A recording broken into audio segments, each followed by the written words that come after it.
खरं म्हणजे ठाणे ही गोविंदाची पंढरी आहे.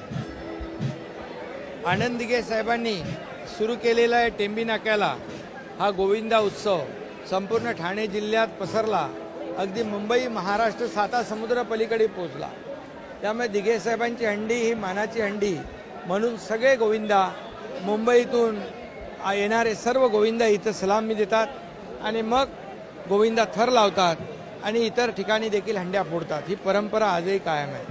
खरं म्हणजे दिघे साहेबांनी सुरू केलेली ही जी काही दहीहंडी आहे गोविंदा उत्सव आहे.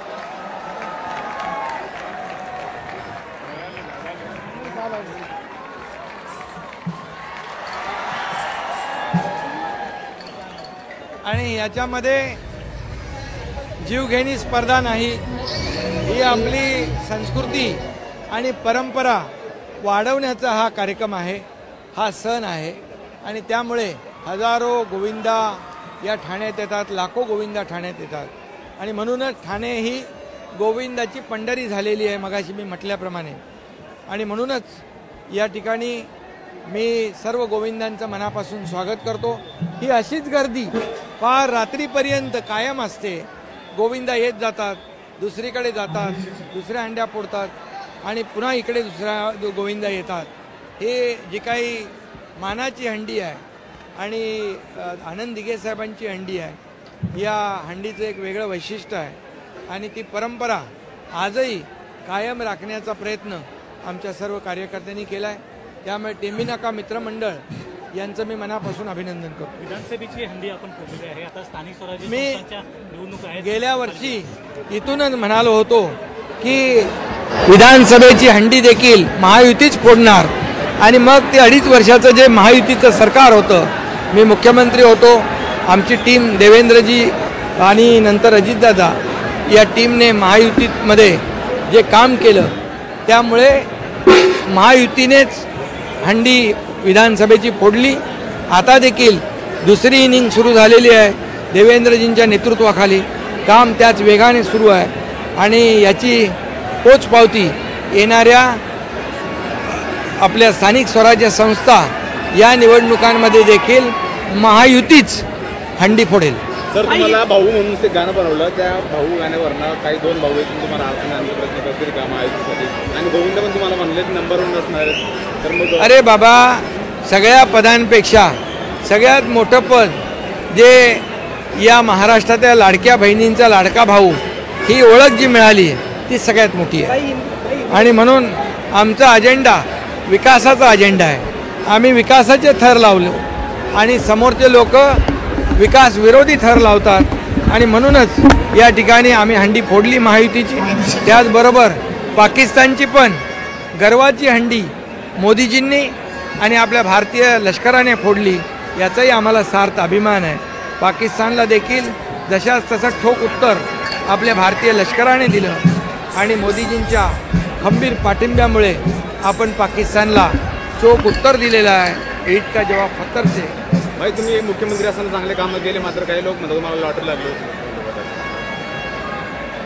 अरे बाबा, लॉटरी लागली त्याबद्दल नरेश म्हस्के यांनी प्रतिक्रिया दिलेली आहे. खरं म्हणजे या राज्यामध्ये 2.5 वर्षामध्ये जे मी मुख्यमंत्री म्हणून काम केलं, एक टीम म्हणून काम केलं, ते राज्याला माहीत आहे. आणि त्याचमुळे या राज्यामध्ये महायुती सरकार लँडस्लाईड विक्ट्री आली आणि आम्ही हंडी फोडली. ती थर कमी थर लावले नाही, 232 थर लावून हंडी फोडली. ही विकासाची हंडी आहे. आणि 232 आमदार या महाराष्ट्राच्या इतिहासात कधी आले नव्हते. त्यामुळे कामावर या महाराष्ट्राच्या जनतेने आपल्याला मतदान केलेलं आहे. हिंदी में जाना चाहेंगे, आज दहीहंडी का उत्सव, जन्माष्टमी का दिन है, आप भी यहाँ मौजूद रहे, क्या कहना चाहेंगे इस दिन? बहुत ही आज खुशी का दिन है. गोविंदा आज यहाँ पर आ रहे हैं सब. और ये दिघे साहब की हंडी है, ये टेंबी नाका की हंडी है. ये टेंबी नाका में दहीहंडी शुरुआत आनंद दिघे साहब ने की. ये परंपरा, ये त्यौहार, ये उत्सव दिघे साहब ने शुरू किया और उसकी व्यापकता बढ़ गई और ये शहर ठाणे गोविंदा की पंडरी बन चुका है. और इसलिए ये हजारों लाखों गोविंदा ठाणा में आते हैं. यह सैल्यूट करते हैं बाद में और जाकर हंडी फोड़ते हैं। भाई आपका भी सफर अगर देखा जाए तो कहीं ना कहीं ऊंच नीच दिखाई दिया जिस तरीके से आपने दिखाई दिया। क्या कहना चाहेंगे जिस तरीके से पहलगाम का भी ऑपरेशन हुआ, महादेव ऑपरेशन हुआ, क्या कहना चाहेंगे? ऑपरेशन सिंदूर हो गया, पहलगाम में हमारे लाडली बहनों का जो सिंदूर पोंछने का पाप पाकिस्तान आतंकवादियों ने किया, उसको पहलगाम को ऑपरेशन सिंदूर के माध्यम से हमारे भारतीय सेना दल ने जवाब दिया और आदरणीय प्रधानमंत्री नरेंद्र मोदी जी ने भी उनको करारा जवाब दिया। जो आतंकवादियों ने हमला किया था उनका भी खात्मा करने का काम ऑपरेशन महादेव के माध्यम से किया है। ये इसका भी हमें गर्व है और पाकिस्तान की जगह क्या है उनको दिखा दी है। ईंट का जवाब पत्थर से दिया है, खून का बदला खून से, गोली का जवाब गोले से देने की तैयारी भारत ने पाकिस्तान को पता चल गया है। ये नया भारत है, ये घुस के मारने वाला भारत है। अब बिल्कुल यहाँ पर ऐसी वैसी बात चलेगी नहीं और इसीलिए ऑपरेशन सिंदूर, ऑपरेशन महादेव ये कामयाब हो गया है। धन्यवाद। थैंक यू भाई।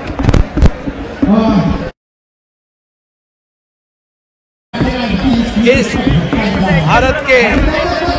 भारत के सीमाओं का रक्षा करते करते जिन्होंने अपना खून बहाया, वो वीर जवानों को वहाँ पर हमारे 1000 पहलवान जाकर वहाँ पर जम्मू कश्मीर में रक्तदान शिविर वहाँ पर आयोजित किया। उनको भी मैं बहुत बहुत शुभकामनाएं। सर आपने भी इसमें शामिल हुई थी वो रक्तदान शिविर? मैं वो चंद्रहार पाटिल जो हमारे डबल महाराष्ट्र केसरी है, उन्होंने आयोजन किया था और मैंने भी खुद स्वयं जाकर कश्मीर में हमारे शूर सैनिकों के लिए रक्तदान किया है। Thank you sir. क्या